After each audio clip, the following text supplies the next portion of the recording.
ओम कृष्णाय वासुदेवाय हरये परमात्मनं प्रणतो क्लेशनाशाय গোবিন্দায় নমঃ নমঃ। জন্মাষ্টমী ব্লগ পার্ট 2তে তোমাদের সকলকে জানাই স্বাগতম। এবার ছিল কৃষ্ণের 5251তম জন্মবার্ষিকী, আর আমাদের বাড়িতে যেহেতু গোপাল আছে তাই ছোট্ট করে আয়োজন করা হয়েছিল।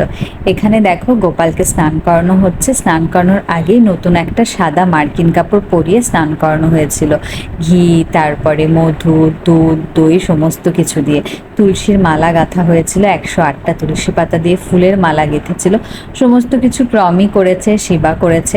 ওরা দুজনে যেহেতু উপোস ছিল, আমরাও জেগেছিলাম। সেই পুজো হতে হতে 1:30 বেজে গেছে। ওরা অপেক্ষা করছিল কখন পুজো দিবে। 12টা বাজতে বাজতে ওরা পুজোতে বসেছিল আর কি।